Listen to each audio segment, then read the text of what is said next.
okay? So these sounds are different than our sounds. So I'm gonna share, for example, para esto nos va a servir el Classroom.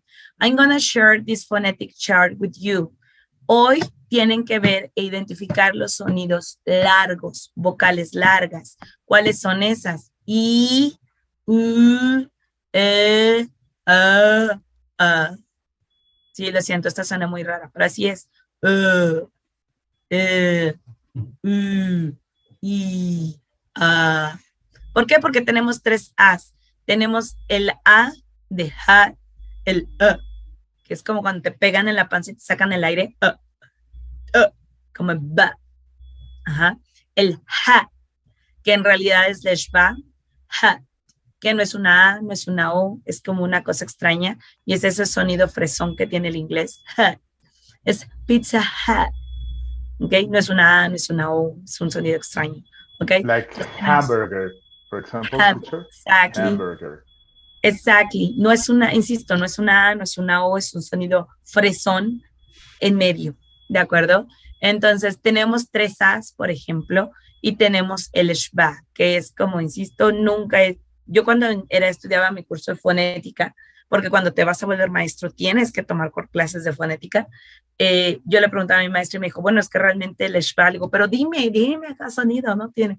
Dice, es que no tiene un sonido, o sea, tal cual no hay un sonido en sí del shba, solamente es ese raw, ese frasón que ya no lo was, ¿ok?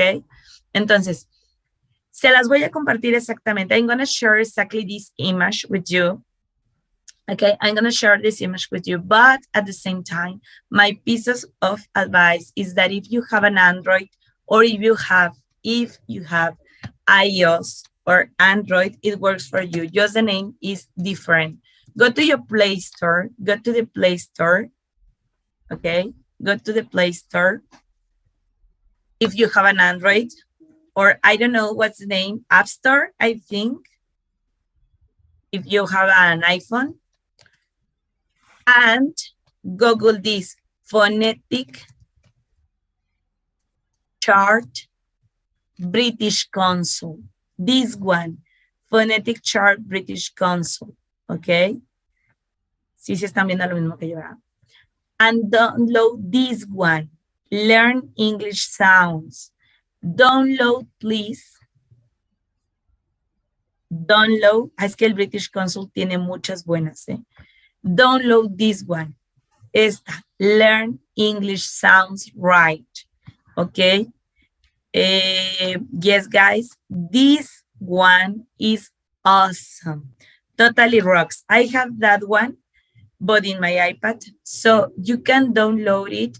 And the good point here is, as you can see, you can listen to the sounds. When you click on the letter, it produces the sound.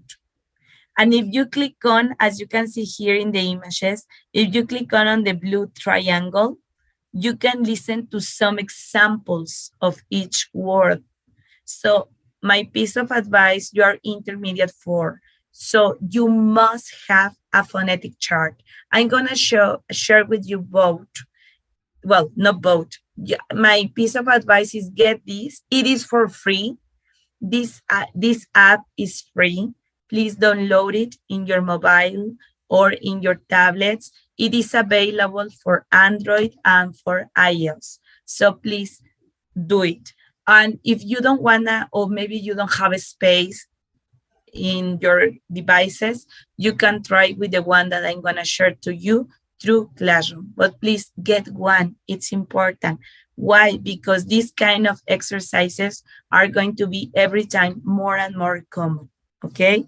So once you have listened to the words, these feelings, speaking, keeping, are they long or short?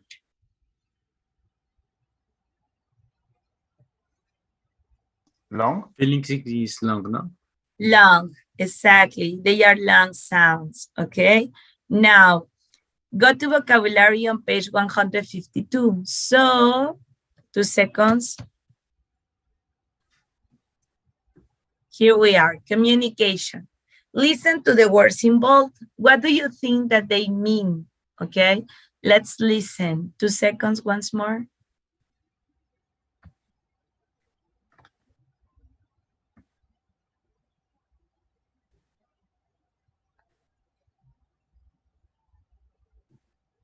Here we are.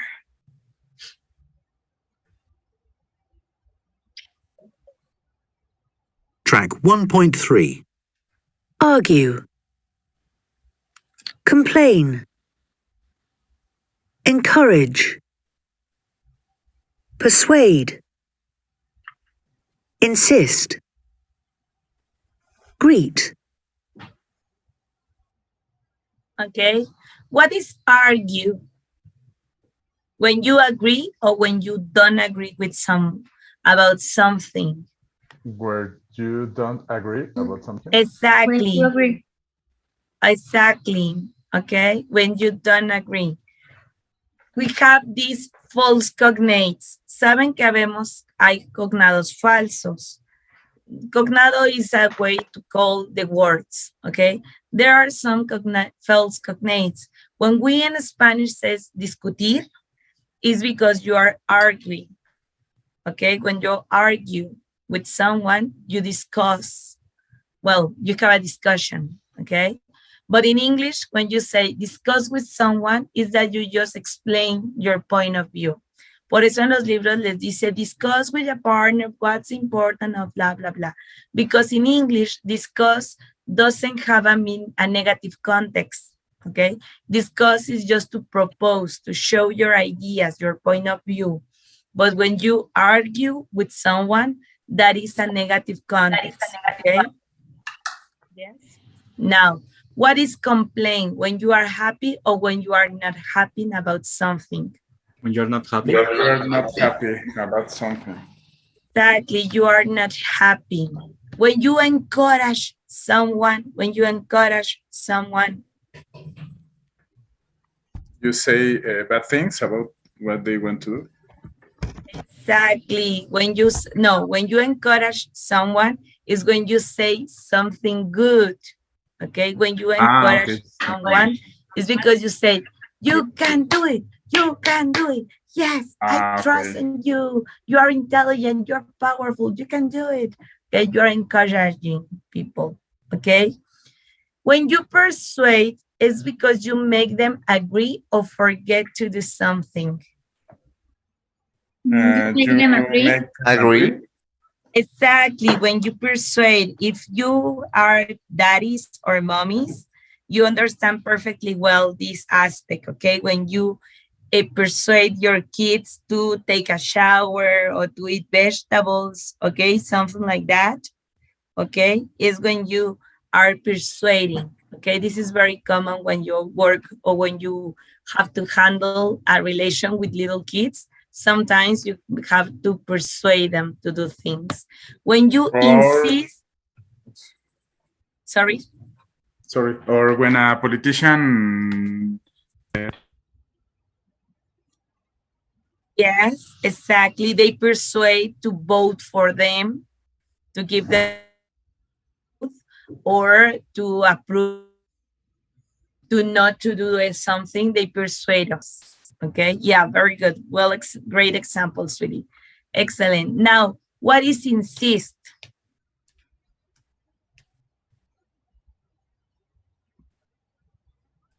For example, if you take this course 5 times, you insist in passing this level.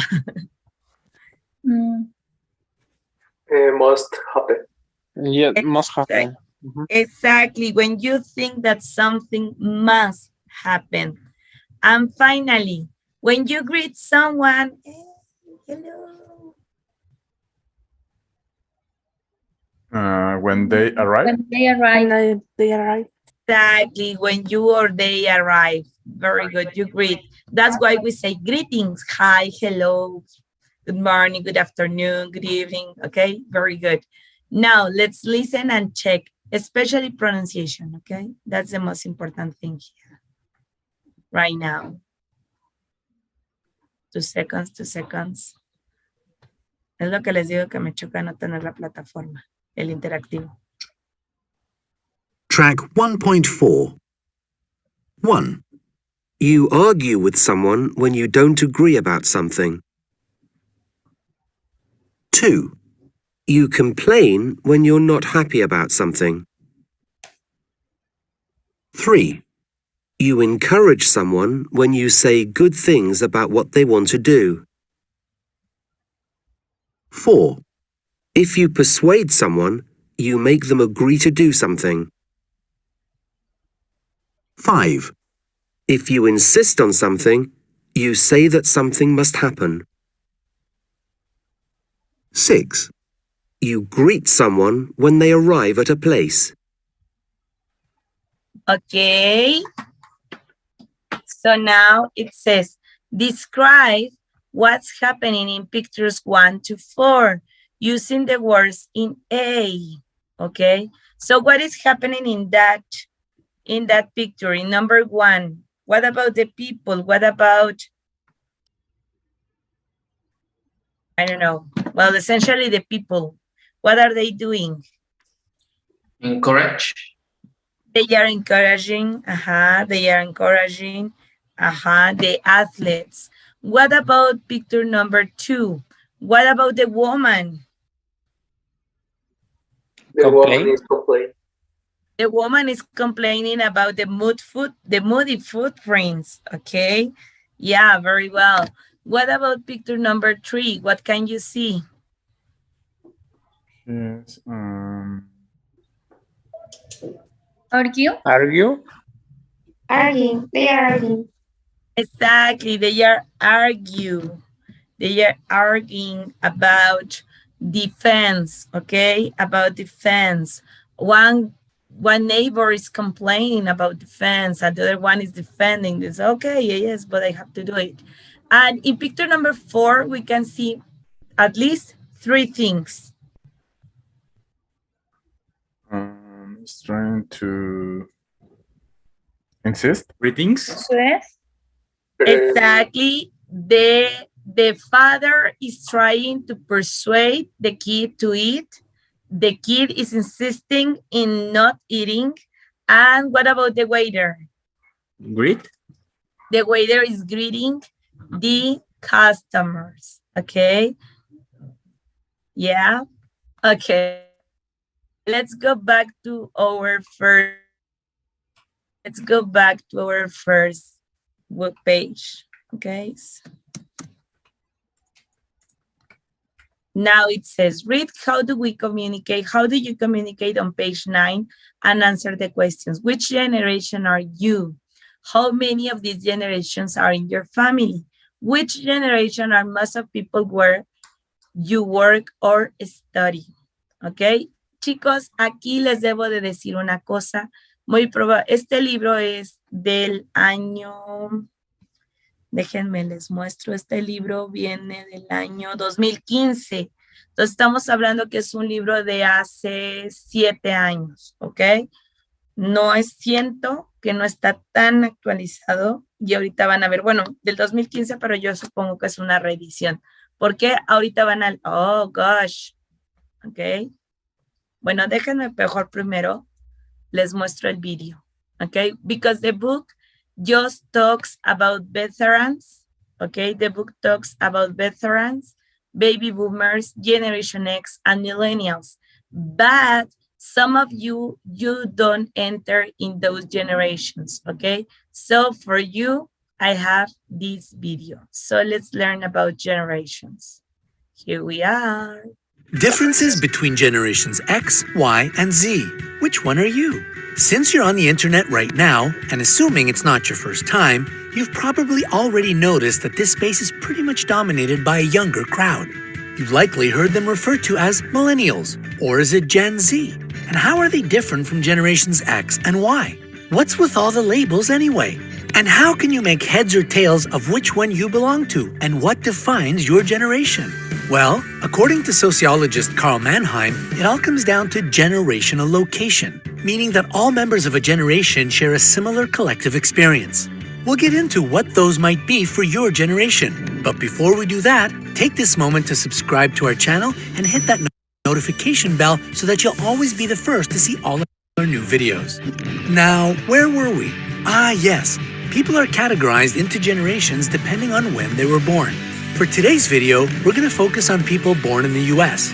As of now, there are 5 living generations. The traditionalists, also known as the silent generation, who were born before 1945. Then there's the baby boomers, born between 1946 and 1964.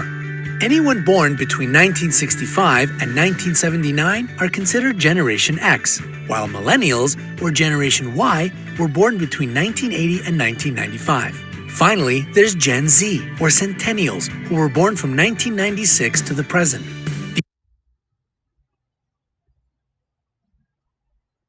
So most of you are centennials, isn't it? Yes. Yes. Okay. I am a millennial, but I feel like Generation X because of my traditions. Okay, so let's continue. I'm going to turn off my microphone because if not, it se retroalimenta. These ranges are just approximations, of course. You can be born within 3 years of the beginning or end of a generation and still belong to it. What's more important is the collective experiences people born within these years share. The tradition. Okay, what I was telling you, maybe you can be considered into one generation because of your year, but the characteristics, the features of your personality or others belong to a generation, a previous generation. That happens to me. Okay, yeah, let's continue. Traditionalist generation, who are now age 73 and older, has a wide range of collective experiences. Some are old enough to remember one or both of the world wars, the Great Depression, and even the invention of sliced bread. As a result of these experiences, most traditionalists value hard work, commitment, and practicality, and they don't like to be wasteful. That's not to say other generations don't share these values. It's just that the scarcity of resources during these trying times fostered a culture of doing whatever it took to survive. They also tend to be more respectful of authority. That is the always respect your elders generation, which you might recognize in your older relatives. Traditionalists gave birth to the baby boomers, who were, of course, part of the huge birth rate increase following the Second World War. Boomers changed a lot about American society, particularly advertising and marketing. Since they were such a large part of the population, they did a lot of the spending and had a great impact on the economy once they entered and left the workforce. The post-war political landscape was pretty rocky, so there's plenty of collective experiences for this generation to choose from. The Vietnam War and the controversy surrounding the draft, the Cold War and the Red Scare, the Civil Rights Movement, Woodstock and counterculture, the moon landing, and the list goes on. All these experiences made for a wide range of characteristics and values. This generation started out liberal when they were involved in all the political and social movements, but they then grew more conservative as they aged. There's some disagreement as to when exactly the boomers end and Gen X begins. A lot of people born from 1961 to 1964 don't identify as boomers and don't have any emotional connection to the collective experiences that shaped them. This has prompted some researchers to classify Generation X as those born from 1961 to 1981. Gen X got to experience the aftermath of all the changes the boomers made. With both parents now entering the workforce, Gen X kids had less adult supervision than previous generations, which caused them to be more peer-oriented. The use of computers also took off during these years, making Gen X more entrepreneurial than their parents and grandparents. The collective experiences of Gen X include the crack epidemic and the emergence of the AIDS crisis, which made them much more cynical and disaffected as teens and young adults than boomers or traditionalists had ever been. Music also defined a lot of this generation, with the invention of music videos and the popularization of hip-hop, rap, and grunge. Ah, millennials. They've been the topic of much debate, even over when their generation starts and ends. Some demographers. Yes. And do you remember Monopoly Millennial? That it was very controversial. Well, now you will discover why. Listen. Photographers have decided that millennials were born as early as 1977, while others extend their cutoff to as late as 1999. And of course, there's the ever-popular millennial bashing. Other generations complain that millennials are selfish, entitled, narcissistic, addicted to their phones, lazy, impatient, impulsive, overly sensitive, weak-willed, and the name-calling goes on and on. While it's true that some millennials share these traits, the same can be said of literally anyone else in the world. There's no need to vilify an entire generation for wanting and expecting good things for themselves or for taking full advantage of the awesome technology that surrounds them. In fact, the sweeping technological advances of the digital age have made millennials much more group-oriented than their predecessors, which accounts for their social progressiveness and tendency towards left-leaning politics. Gen Z includes everyone born in the 21st century. They can be the children of either Gen X or millennial parents, and this difference can affect their relationship with the technology they've grown up with. Gen X parents who were raised without widespread access to the internet are more likely to be restrictive with their kids' devices. Millennial parents, on the other hand, grew up as the technology we have now was developing and gaining popularity, so they tend to be more lenient when it comes to their children using gadgets. Such digital savvy lends itself to the entrepreneurial spirit mentioned earlier with Gen X, so Gen Z also tends to value collaboration more in both school and work. Centennials were born into an environment where digital devices were widespread and readily available, so they have a very different relationship with it than previous generations. In fact, 40% of Centennials surveyed said that a reliable Wi-Fi connection is more important to them than reliable bathrooms. Of course, it's possible they might use that Wi-Fi to find a nearby public restroom, but still, it's the principle of the matter. Looking for feedback? How you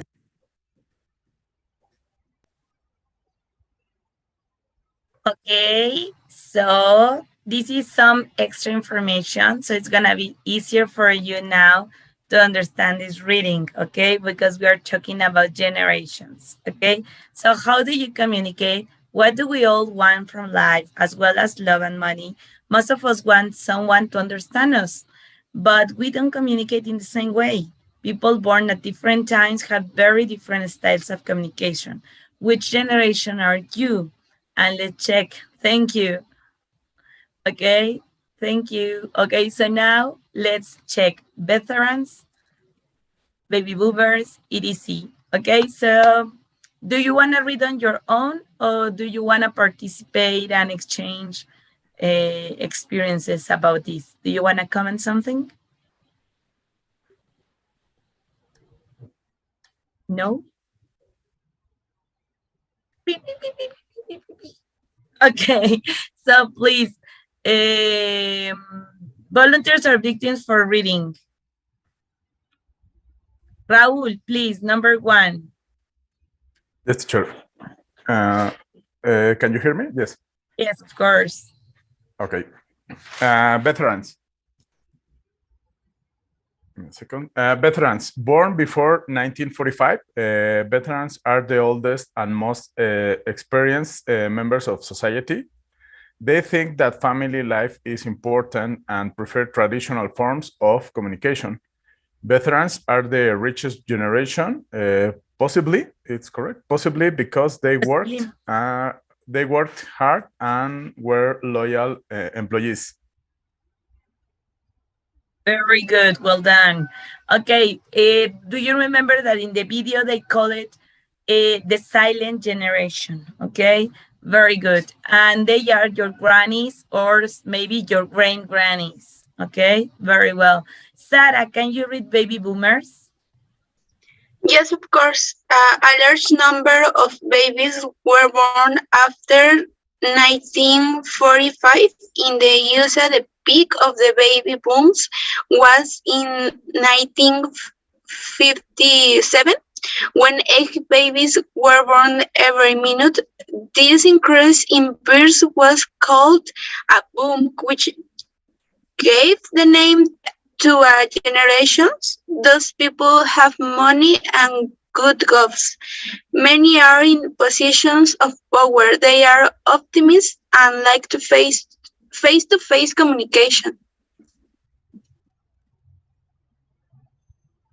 Thank you. My grandpa, my father, my mother, they are baby boomers, okay? In my case, maybe because you're pretty young, your grandparents, they are baby boomers, okay? Now you understand why they behave like that, okay? Now, please, Juan Manuel, can you read Generation X? Yes, teacher. Generation X was born after 1965. They are independent thinkers and want to be different from their parents. They have seen the introduction of the home computer, video games, satellite TV, and of course, the internet. So they are good at adapting to changes. This generation is bossy. They don't Sí, want busy. busy. Busy. Bossy es mandón. Okay. Bossy, cuando alguien es bossy, es que es mandón. Este es busy. Busy. This generation is busy. They don't want to wait to hear what you say. That's why you are pretty young. Thank you, Juan Manuel. That's why the teacher doesn't wait for you to finish. No, that's why we behave like that, okay? And also, you are pretty young. Los que tienen 16, los que tienen 20 algo, sus papás probablemente, they belong to this generation, mostly. So now you can understand with the video and this reading why your parents behave and react as you do it, as they do it, okay? Millennials, some of you are millennials, some of you. Emmanuel, can you read for us? Yes, teacher. Can you hear me? Yes, of course. Well, millennials. Millennials were born after 1980. They are confident. They like computers and work well in teams. Family and friends are more important than work, but they spend a lot of time online. In fact, 65% of millennials say that losing their phone or computer will change their daily routine more than losing their car. Exactly, okay? Essentially our phones, because as you know, the smartphone, in my case, I have here everything. Everything that I need for my work, it's here, okay? So yeah, it's complicated, okay? I am in the middle of these two generations, okay? So now, let's check this, okay? So tell me, guys, help me with this. Here are the questions. Okay, which generation? Bueno, esta hacemos la de which generation are you? How many generations are in your family, guys?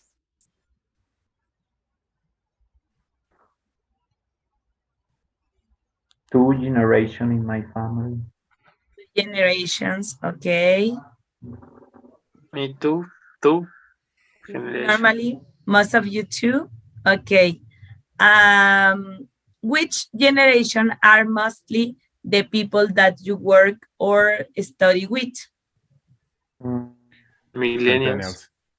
Generation Millennials. X and millennials. X and millennials. Yes, your teachers or your bosses are millennials. Okay, now it says, read the article again and match the quotes 1 to 4 with generations. Let's talk about this over lunch tomorrow. Who can says that? A person that belongs to which generation?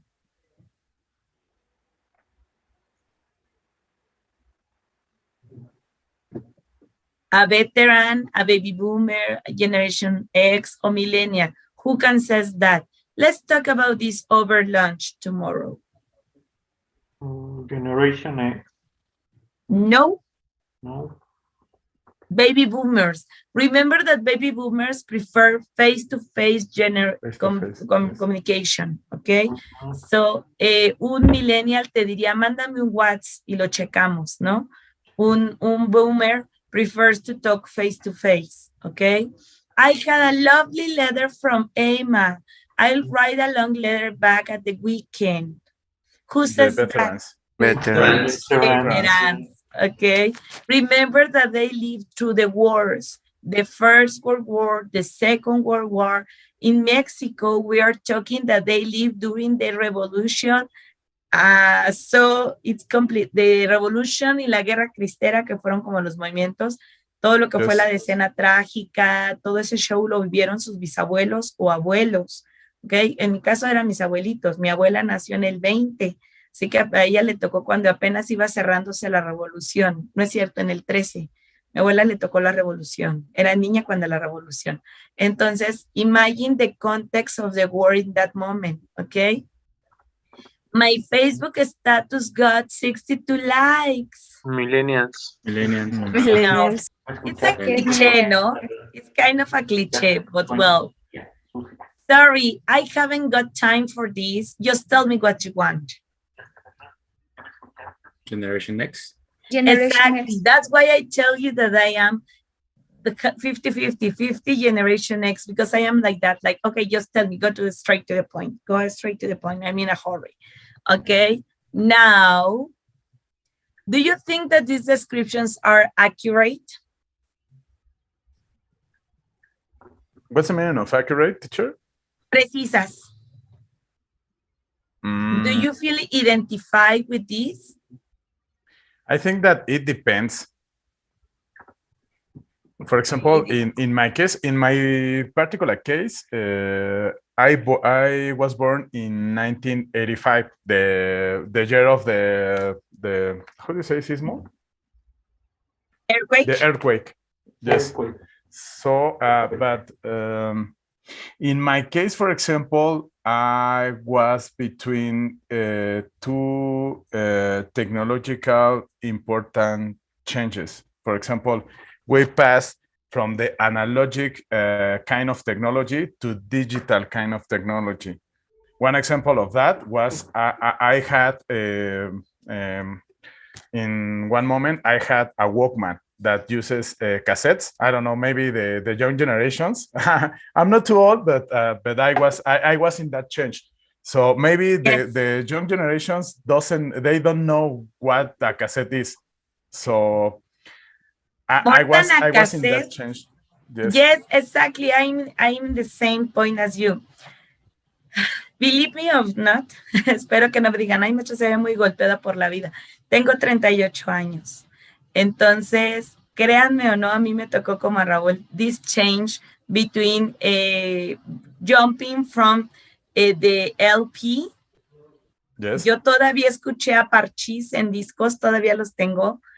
Yo todavía escuché a Parchís en discos, and I have lived all this transition between, well, from the LP to the cassette, to the CD, and now Spotify, iTunes, and all that stuff.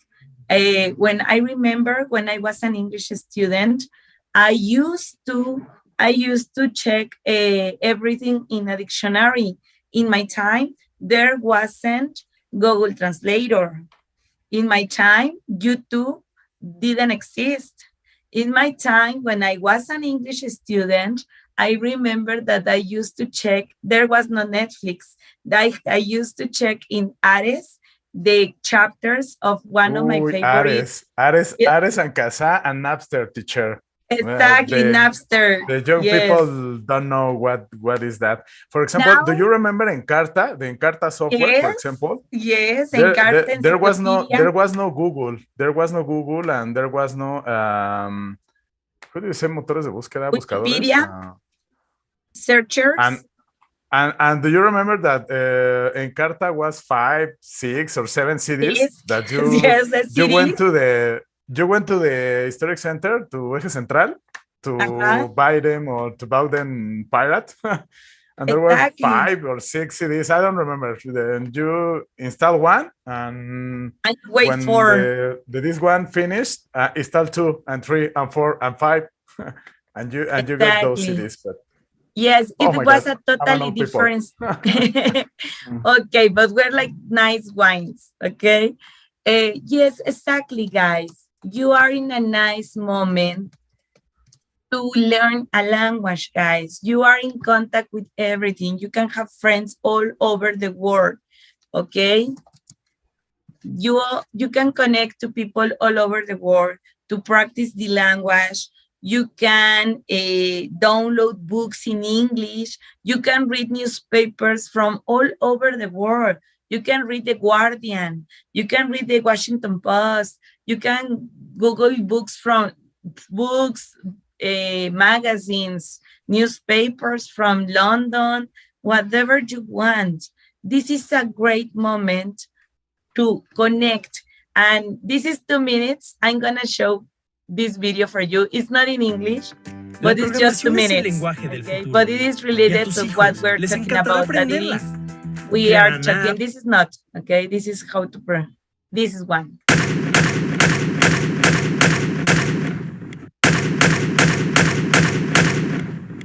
Ok, familia, prohibido tocar el teléfono en las próximas 8 horas. Me voy a conectar al internet.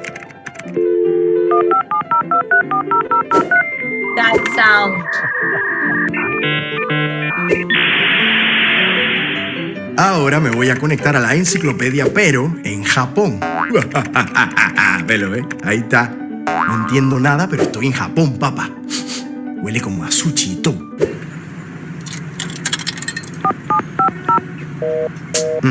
Ocupado. Voy a esperar un ratito.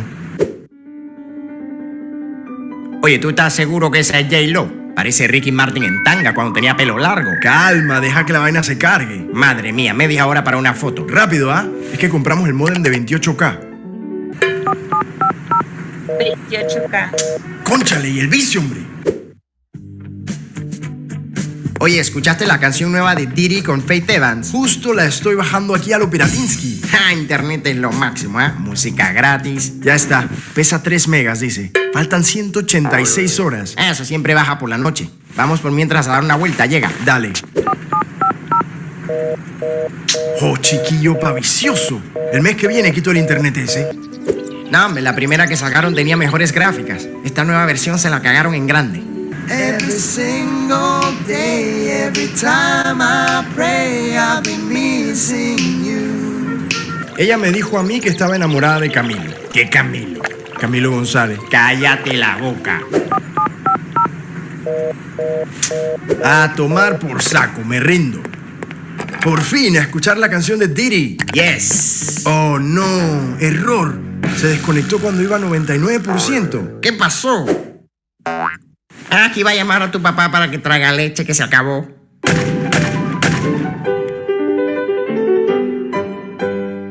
Si estos vídeos te alegran el rato, suscríbete al canal y Okay, guys. So you can, yes, you need to value what you have now, okay? And understand that generations are different. But my piece of advice, guys, please use all the technology that now you have on your hands. You have Netflix, and you can use Netflix to practice your English, okay? You try to see your favorite movie. We all have one movie that we love, that one, and we almost know perfectly well even the script, okay? So try to watch that movie in English with subtitles in English. Your favorite TV series, your sitcom. My piece of advice, use sitcoms, because if you want to see Bones o Dexter o La hija de Dexter, creo que se llama ahora, no sé cómo se llama la serie. Ya ven, ya estoy vieja. Okay, whatever you want to watch, please try to watch it in English with subtitles in English. That is going to help you so much. Listen to music in English, read in English. You have all the world just in your hands now, okay? Well, now let's continue. And we're going to talk about grammar, subject and object questions. It says, look at the questions and answers and underline the correct words in rules A to C. Before that, we're going to check this. Hold on.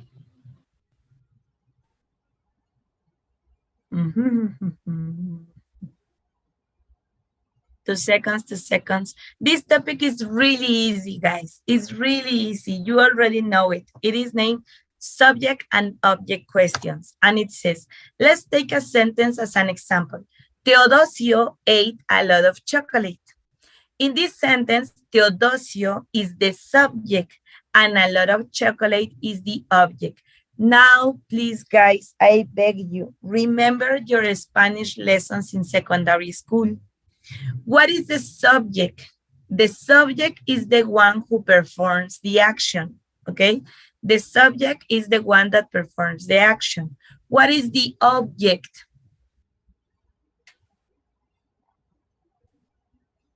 The object is the one that receives the action, okay? Yes. And we are gonna discover how we can identify it. If we want to make a question where the answer is Teodosio, the question will be, who ate a lot of chocolate? This question is looking for the subject, that in this case is Teodosio, okay? Yes. But if the question is focusing in a lot of chocolate, that is the object of the sentence. So the question will be, what did Teodosio eat? And the answer will be a lot of chocolate. Okay? Yes, guys? So, object questions use auxiliaries. That is the most important feature of object questions because they use auxiliaries. Did, do, have, has, okay, does, will, okay. We use did and do to form questions in present simple and past. The point here is that we are auxiliary, okay. For example, Micaela sing. She sang a mariachi song, okay. The questions that you have learned to make since basic one, all of them are object questions, okay, all of them. What is a subject question? In a subject question, we don't have a subject. That's why we don't know which auxiliary to use. So in those questions, when we talk in present simple and past simple, we are not gonna use auxiliary, okay? Because the verb is gonna be in present simple third person or past simple. Why, teacher? Because we are not gonna use auxiliary. For example, who sang the mariachi song? Micaela sang it, okay? Who cooks this? For example, this tea is delicious. Who prepares it? Paquito did it. Delicious, congrats, okay? Yeah, so who prepares it? Who prepares it? Paquito, okay? Yeah, the verb goes in third person, present simple. If it is past, the verb goes conjugated. Okay, why? Because we don't use auxiliary. Why? Because we don't have a subject. We're looking for it. Teacher, what happened with the rest of the tenses? We consider it as a third person. Okay. Ta-da! That's all. Okay. Easy or difficult? It's so confused. It's not that confusing. I agree with that. I agree with that. Let's check and you're gonna realize that this is piece of cake. True. It says, which of the generation grew up? Can you see here? It says, which of the generation, ¿cuál de las generaciones grew up? Can you see that we don't have an auxiliary? There is no auxiliary. And the verb is in past. It's in past simple, right? Exactly. It is in past simple. So the answer to this question is a subject or an object? Subject. Subject. Recuerden, chicos, el subject es el que hace la acción. El objeto es el que la recibe. Si yo digo, a ver, porque creo que desde ahí viene la confusión. Si yo digo, Susana enseña inglés. ¿Quién enseña inglés? Susana. Susana. El sujeto siempre responde a la pregunta ¿quién? ¿Quién enseña inglés? Susana. I am the subject. Ahora, Susana enseña. ¿Qué enseña Susana? English. English. That is the object. The object always receives the action. Okay? And it doesn't mean that it must be an person. It can be an thing, like the English, okay? Yes, guys. Vamos a otro ejemplo. What do we want from life? What do we want from life? Okay, so this is what. ¿Qué es lo que nos falta? ¿Tenemos sujeto? The action. Yes. Nos falta la we are the acción. subject. We are looking for not the action, because the action is want. The object? The object. Object. Okay, so we are looking for the object. Is someone to understand us. We use the auxiliary do, does, and did in subject or object questions. Object question. Object. Okay, the object questions are the traditional questions, those that you have learned to create since basic one. Okay. Vamos a practicar, vamos a seguir practicando para que les quede claro. Dice, who do I give this to? Who do I give this to? Is this a subject or an object question? Subject. Subject question. Object. Object. Object. ¿Por qué, teacher, si dice who? ¿Tiene sujeto? Sí. ¿Quién va a dar la carta? ¿Quién va a darla? ¿Tienes el do? ¿Por qué tienes auxiliar do? Tienes auxiliar do. You have auxiliary do because you have your subject I. Okay, so you are looking for the object. This is an object question. Okay. Now, what happens to your leg? What happens to your leg? Subject. Exactly. That is a subject question. Why, teacher? Why is this a subject? Because can you see the verb? Happens. Happens. What happens to your leg? What happens to your leg? Do we have auxiliary?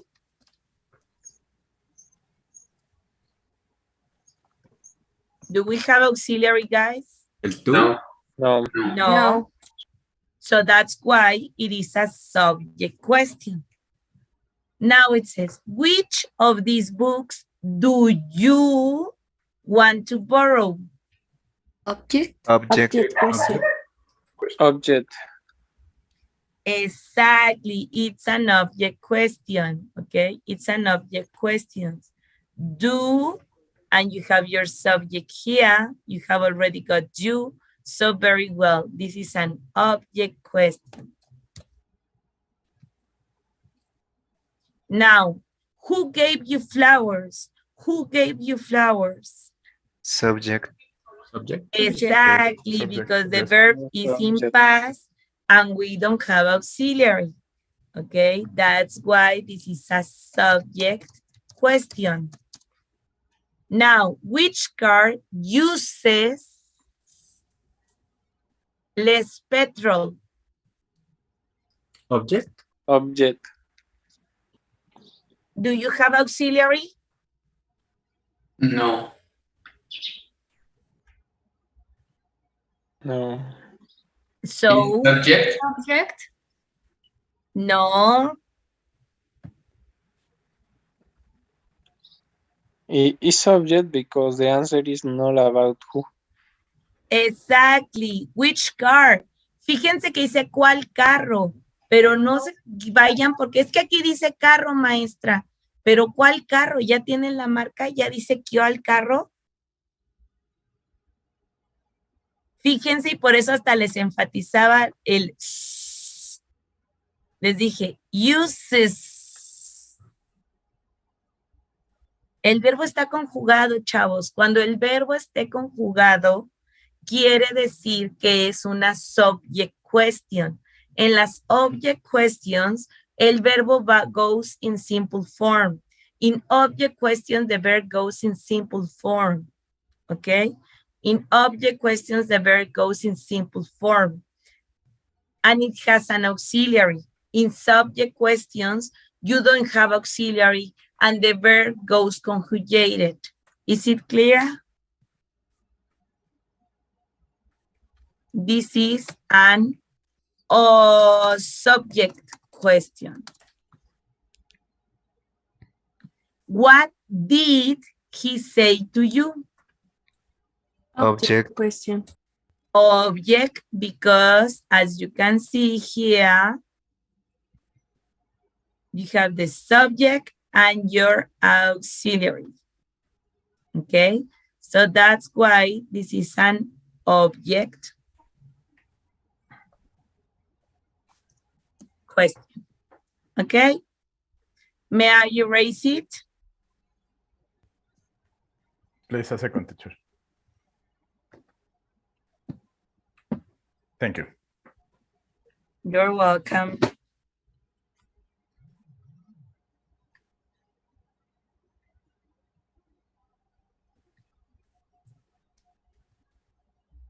Okay, let's go to grammar focus on page 132, okay? And to be honest, it's 133.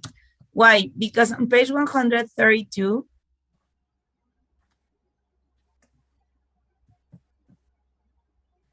you can find the grammar reference, okay? Here you can see some extra information, okay? So if you wanna, if my explanation was not that clear, you can read this and it's gonna be good for you to clarify your doubts, okay? But as the experience has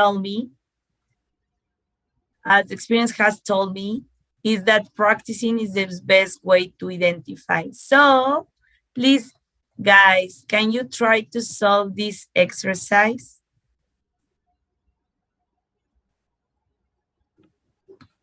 Okay, please, please, please.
Excelente.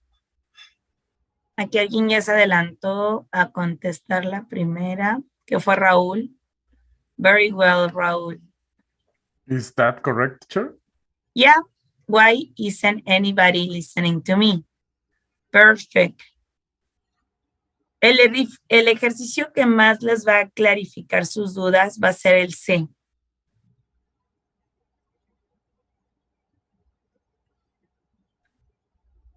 Excellent, Mitzi and Elian. Well done. Voy a quitar esta porque se nota más clara la de Elian. Se ve más fuerte la de Mitzi porque es roja, pero estaba también bien Elian. Can I ask you a question? Perfect. Who has eaten my cake? Muy bien, esta es de Elian. Muy bien, Elian. Who has eaten my cake? Muy bien. What are you worrying about? Perfect. Esta fue de Carlos. Muy bien, Carlos.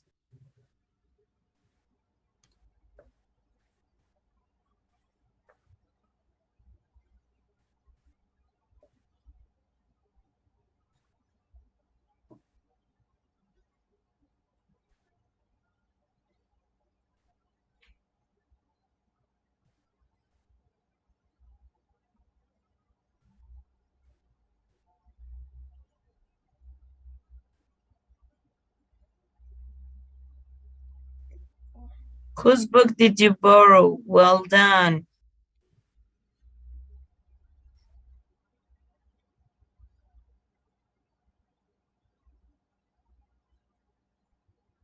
Excellent.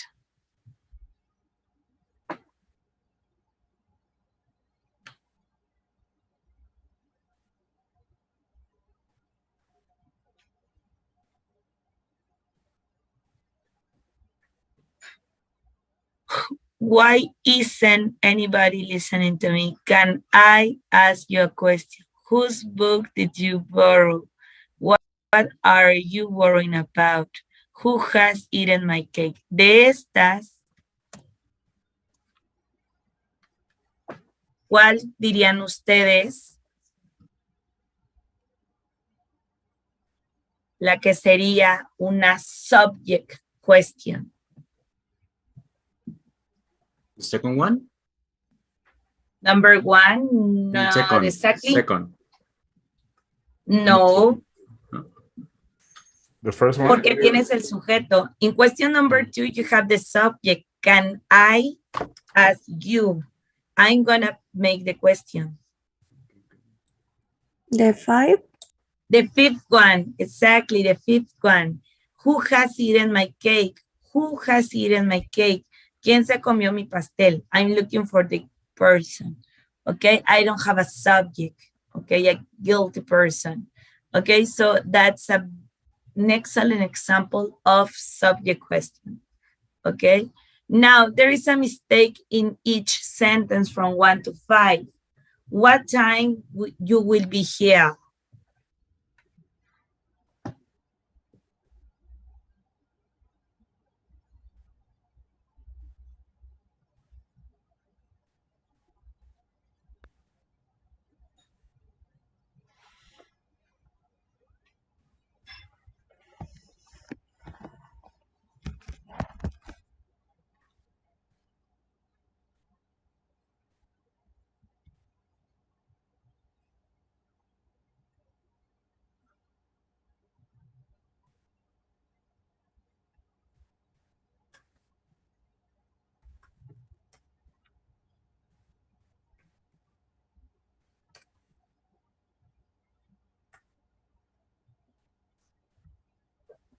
Okay, what's the mistake in number 1?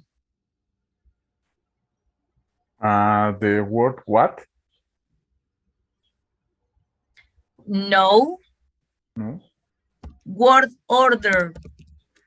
Okay, the mistake is the word order. When you make a question, normally we have, oh my gosh, sorry. When we make a WH question, normally we have the WH question word, okay? Then the auxiliary, then your subject, then your verb in any tense, your complement, and your question mark. This structure, guys, the one that I has already typed, this is the structure that we normally use with object questions, okay?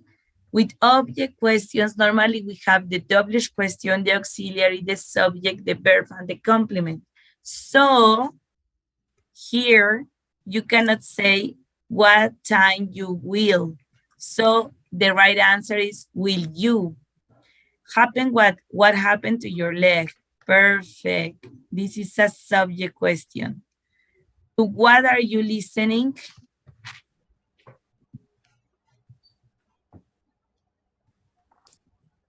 What are you listening to? Yes. What are you listening to? Perfect. Number 4. It says, which speaker gave the best presentation? Which did the speaker give the best presentation? No. In this case, we just need to omit did. Which speaker gave the best presentation? Okay. Because we are looking for the name of the speaker. Okay, so which speaker gave the best presentation? Okay. And finally, how's your new friend like?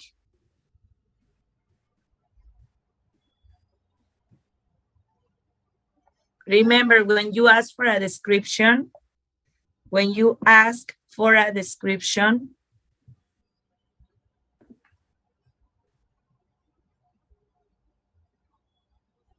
you use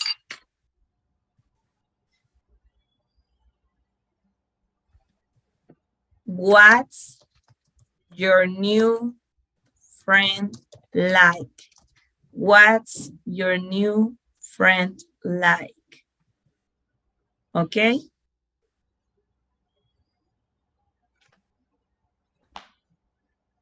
Vamos al siguiente ejercicio y dice, write a subject and an object question for each statement. Ask about the information involved. Esto ahí lo van a ver cómo se hacen las subject y las object questions. En la number 2, ¿qué pueden ver aquí? A fire. ¿Qué es el fire? The subject? El Yes, subject. So, the question will be, what damage the roof? ¿Qué estoy preguntando? About the subject. About the subject. What damaged the roof? The answer, a fire. Okay? But, if I want to focus on the object, I'm going to make an object question. Okay? Sería, what did the fire damage? And can you see that now I'm using an auxiliary and the verb is in simple form?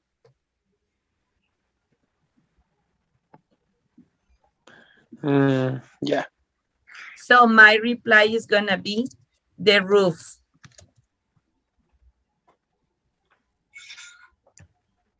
Is it clear?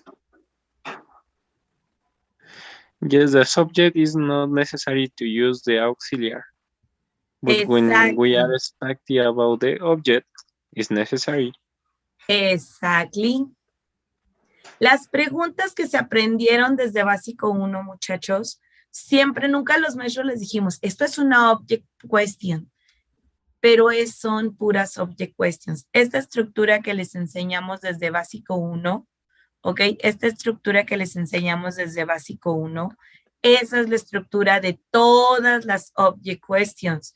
WH question, auxiliary, subject, verb. En las subject questions no se usa un auxiliar porque no tienes un sujeto. Como no tienes sujeto, no puedes poner auxiliar. ¿Sale? Por eso el verbo tiene que ir conjugado. ¿Va? Voy a preguntar porque los mismos han estado participando. Curioso, los hombres aquí son muy participativos y las chicas no dicen ni pío. Teacher, can you repeat in the object? Sin sujeto, ¿qué? No hay auxiliar, eso dijo, ¿verdad? The Es que se me cortó un structure, poquito. the structure that you have checked, okay, since basic one, the one that is here in yellow, okay, this structure is the object question structure. In subject questions, you don't use an auxiliary because you don't have a subject. Exactly, the question is looking for a subject. So that's why you use the verb conjugated. I mean, you use the verb in present simple, I mean S form, and in past simple, you use the verb in past because you don't have an auxiliary, okay? Yes, teacher, thank you. Thank you. Okay, so. Teacher, Vamos the a ver verb esta is always in persona. past simple, right? Pardon? El verbo siempre está en pasado simple, ¿verdad? No, ¿No? no, O sea, puede estar it en goes perfecto. according to the tense. Let's see in exercise number 3, for example. This is present simple. Joanna is afraid of spiders. Le voy a pedir a ver, rapidísimo. Sara Margarita. Sara Yes, Margarita. teacher, I'm here. Can you tell me the subject question of number 3? Yes, it. What is afraid of spiders? And No. the answer is Joanna. No. ¿Cómo vas a poner what y Joanna?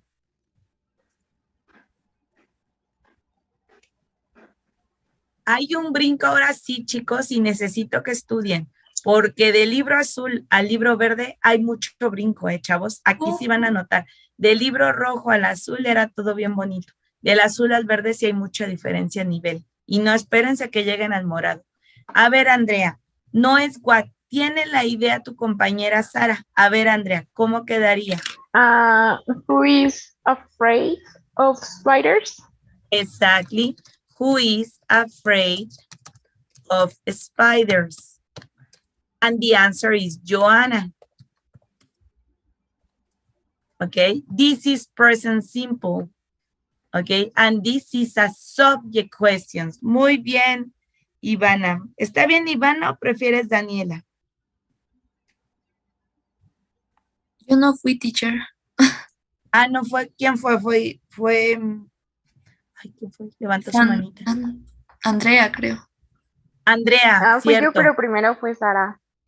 Ok, sí, Andrea. Muy bien, Andrea, exacto. Sí, Sara tenía la idea, pero se le equivocó con la double question. Ok, ahora sí. Let's make a question about an object, o sea, hace spiders. Y esa la va a hacer Diana Laura. Yes, teacher. Wait.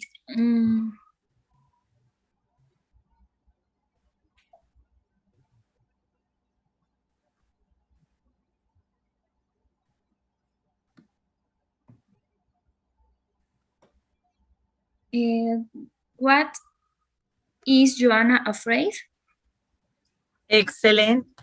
What is Joanna afraid of? And the answer is spiders. Okay. What is Joanna afraid of? And the answer is spiders. Ta-da! That's all. Okay. Now, his brother told them a joke about elephants. Let's make a subject question about that sentence. The answer must be his brother. A ver, por favor. Teacher, can I try? Yes, Alondra, please go. Who told them a joke about elephants? Excellent. Very good. Who told them a joke about elephants? And the answer is his brother. Very well.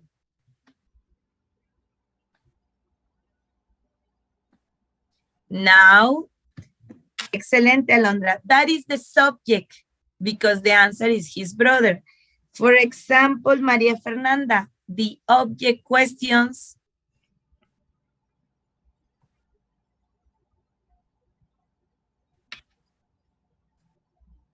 María Fernanda Sánchez Tobar no está. Mafer. No está María Fernanda. Por ejemplo, ella tiene su primer falta. Ariadna.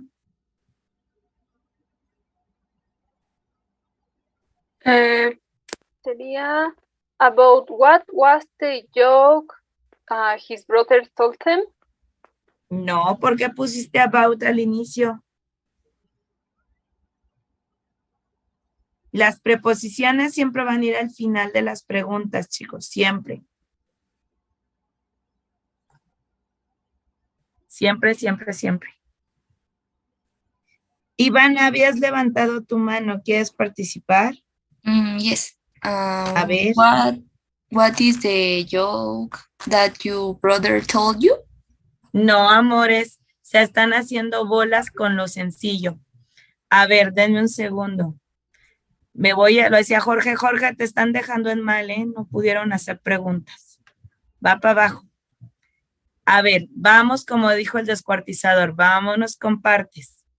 Por partes. ¿Cuál sería su double question que van a usar ahorita? What? Exactly. Entonces, lo primero que vamos a poner es what. Luego, ¿cuál sería su auxiliar? ¿En qué tiempo estamos hablando? Es did. Did. Luego, ¿quién sería su sujeto? His brother. His brother. ¿Cuál sería el verbo que usarían? Joke. Joke no es verbo. Yo chiste, tú chiste, el chiste. Told. Tell. Told es el pasado de tell. Y luego nuestro complemento. ¿Cuál sería nuestro complemento? Tell them a joke. Exactly, ¿va? Entonces quedamos. What did his brother tell them a joke about? What did his brother tell them a joke about? ¿Y cuál sería la respuesta? Elephants. ¿Sale? ¿Se dieron cuenta que esta estructura cumple precisamente estos pasos? Tengo mi double question, que es what, mi auxiliar, que es did, mi sujeto, que es his brother, mi verbo, que es tell, y mi complemento, que era them a joke about. ¿Va? No se confundan, el nombre suena muy rimbombante, pero ustedes ya han hecho estas preguntas, ya lo conocen, ¿sale? Solo es cosa de que vayamos aterrizando. ¿Puedo borrar, chicos? Teacher, no alcanzo a verla en el ejercicio B, no alcanzo a ver la respuesta de las 5. Híjoles, corazón, pues que no sé cómo hacerle. Te la pongo más arribita. Está esta, sí. la que es. Ahí está. Thanks. Teacher, I got a question. Yes. Only we use the auxiliary what, or can we use other auxiliary like why or which? Or... Ojo, what no es un auxiliar, mi amor.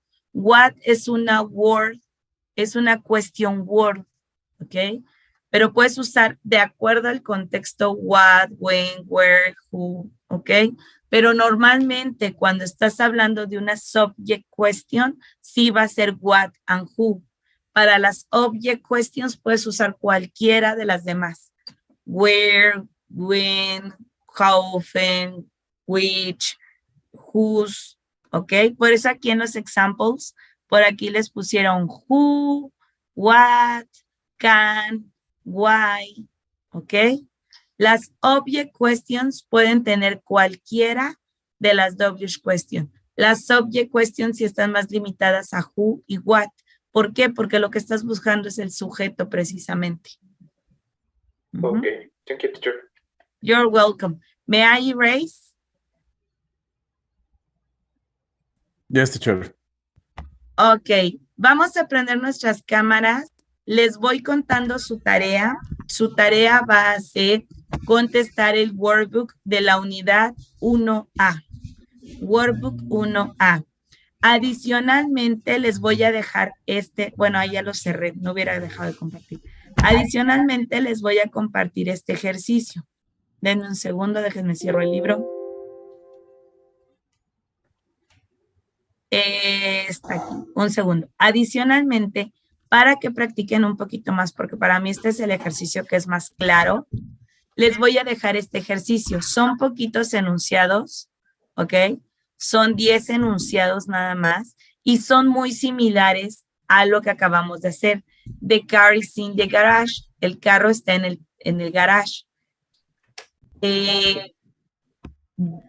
Object question, miren, para que les quede claro la primera. ¿Qué es lo que tienen que hacer? Object question. Tal vez la dificultad va a ser que ustedes solitos tienen que encontrar aquí cuál es el objeto. In the garage es el objeto. Ice cream es el objeto. On the table es el ejemplo. From Colombia. His wallet. The textbook. A butterfly. In Istanbul. ¿Ok? Este es el objeto. Y el sujeto de sus enunciados es the car, Julie, the food, bla, bla, bla. Entonces, tenemos, por ejemplo, the car is in the garage. ¿Cuál sería la object question? Where is the car? Where's the car? Where is the car? Perfecto. Where is the car? In the garage. ¿Cuál sería la subject question? What is in the garage? What is in the garage? What is in the garage? ¿Qué está en el garage? El carro. ¿Dónde está el carro? En el garage. ¿Sale? Yo creo que con este ejercicio les va a quedar más claro lo que tienen que hacer con subject y object questions. ¿De acuerdo, muchachos? Esto es further practice. Esto no está en el libro. Este es un ejercicio que yo decidí crear. Bueno, no crearlo porque yo no lo creé, lo busqué. Que es un ejercicio que yo decidí aplicar para ustedes. Entonces, de tarea, se queda el workbook 1A y este ejercicio. Solo son 10 enunciados. 9 porque ya contesté el primero con ustedes. ¿Sale, chavos? Entonces, We'll upload this to the classroom? Yes, I'm gonna post it in Classroom. Okay, I'm gonna post it in Classroom. De ahí lo descargan y tan. Ok, esa va a ser su tarea de hoy. Y siento que estoy olvidando decirles algo. Bueno, si me acuerdo, les mando un WhatsApp. ¿De acuerdo? Cámaras prendidas, chicos, porfis. Ahorita ya voy a tomar la asistencia con las fotos. Hoy no les pasé lista manual, pero sí con sus cámaras, ¿ok? ¿Listo? 1, 2, 3. ¿De acuerdo, chicos? Entonces, tarea ya la tienen, es el ejercicio extra, su workbook, y es todo por hoy. ¿De acuerdo? Nos vemos la próxima semana. Lo siento, yo quisiera también tomarme el puente, pero no podemos. Así que nos vemos, lo siento. Aquí el próximo sábado, ¿ok? Nice to meet you. Cuídense mucho, pórtense bien y nos vemos la próxima semana. Teacher. Thank you. Bye. See you. Bye.